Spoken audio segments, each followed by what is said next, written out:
Yes. Yes. Whoa, hello. Hello, Live at Fivers. You've got a slightly different angle. You've got Hannah's caravan in the background there. That's because I've had to turn the... Off you go. That's because I've had to turn the camera so that there's a bit of a breeze blowing across and it makes the sound go... There we are. So hello, how is everybody? I hope you're enjoying your lockdown, and those of you that are lucky enough to keep working, I hope you're enjoying your work. What have we been doing? We set up a little dressage test, which is quite nice.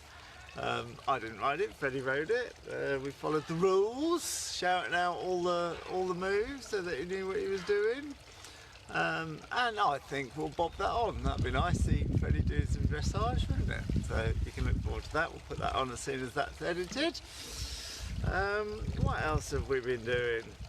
I've been doing my broadcast about moving your business to the internet, and I feel a tremendous sense of relief now that I've done those broadcasts. I feel that I now have something that I can just direct people to. If anybody asks me, oh, how did you do this, how did you do that, I've recorded it. I might actually record it a little bit more in detail, so you know exactly how I did the Facebook ads, exactly. Yeah, so that's made me feel very helpful, which is nice. That'll help me. I've answered a few questions from people, so I feel as though I've helped people get out of a tricky spot, which is nice. I've opened, you might have seen it, I've opened the Social Distance Social Club. So every morning the Social Distance Social Club can just answer a few questions about anything really, but mostly about horses, confidence on horses, confidence during this crisis, and anything that I have mentioned about getting an income from the internet. I'm pleased to help with that as well. So if you have a look down, you'll see the first couple of posts. There'll be another one tomorrow. Please join in.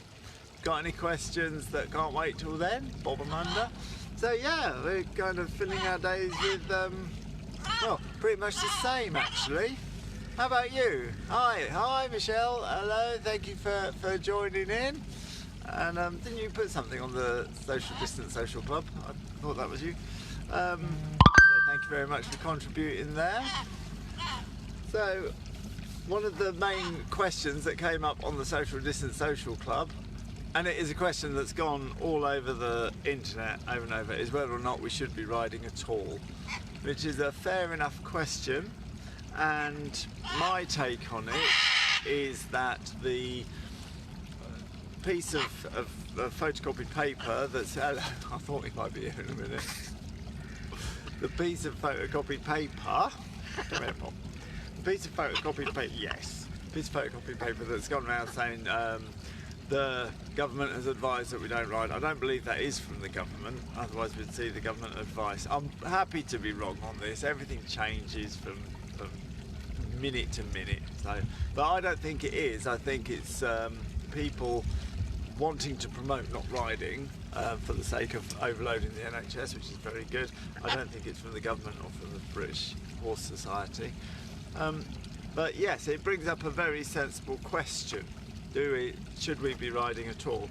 And I believe the answer lies in looking at other activities that we should or shouldn't be doing that maybe don't have the same emotional baggage that these horse riding posts tend to have from a certain quarter of the leisure riding population.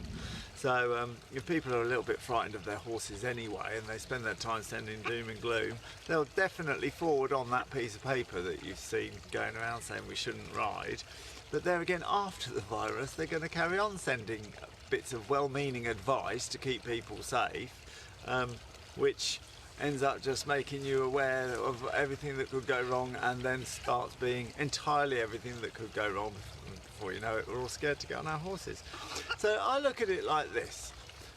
If you're not very steady on your legs, if you've got doddery old pins, and people said, look, for the sake of the fact that there isn't NHS as powerful as it should be.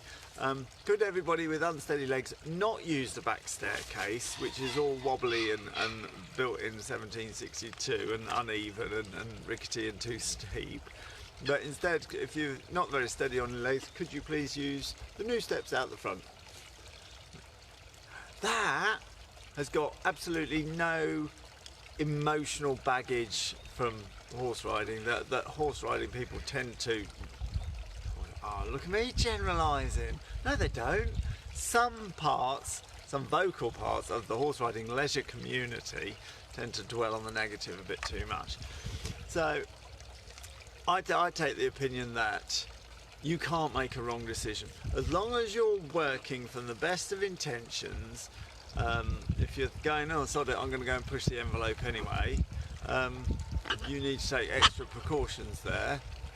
And I'd start thinking, is now the time to push the envelope? But if you know your regular riding pattern, and you can't make a wrong decision. The decision you should make should be completely emotionless. I'm aware that some yard owners are stopping anybody riding anyway. They've got a different set of worries. They're worried about their insurance, accidents on their yard, a reputation for being, they've got a business to think about. So I wouldn't be surprised if yard owners were a little bit more vehement about it than maybe private owners think is sensible. But look, people are worried, people are frightened. They're going to make bad decisions. They're going to make poor decisions. You do when you're frightened.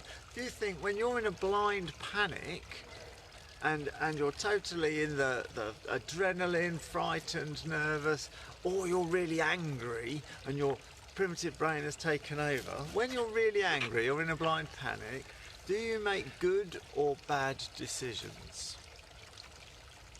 You make bad decisions. You make terrible decisions. Just when you really need to shut your mouth and walk away, you turn around and then I said that to him.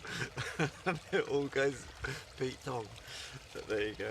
So people are frightened, their anxiety is up, they're going to be making poor decisions. If your yard owner's made a poor decision, it's time to be understanding. People are going to make poor decisions on Facebook, what to post, for example, what to comment, whether to start being excessively horrible, such as, I know a reasonably, not elderly gentleman, but certainly, you know, getting on a bit, not a youngster, he's just got the coronavirus and everyone's jumping up and down saying good.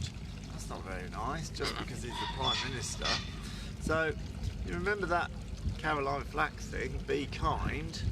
That wasn't that long ago and everybody seems to have forgotten it. Well, don't forget it. Be kind. People are going to say things on Facebook. People are going to comment. People are going to argue.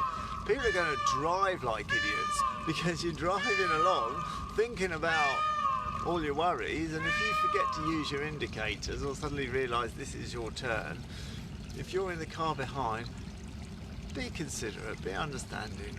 You know, people are going to make mistakes shopping. People are frightened. So there we go. So sorry if your yard owner is more excessive on the safety than maybe you hope. But in terms of whether or not you should ride, you can't make a wrong decision as long as you're working with the best of intentions. There we go. There we go. So while I was just talking then about some people from the leisure horse community who like to dwell on the negative, well, when we see that kind of person, the chances of us getting a balanced view of the coronavirus pandemic, is fairly slim. So we have to use the abilities that we've learned from riding our horses and managing to shut out the other people's opinions as much as possible, managing to shut off too much conversation. Fortunately, we've got social distancing, so when the conversation opens with how terrible everything is, then you can always blame social distancing and get out of the way. Things are not good. Don't make things worse than they are, don't make things better than they are. But they could be worse than they are. If you've been locked away from your horse, well, I watched Warhorse last night.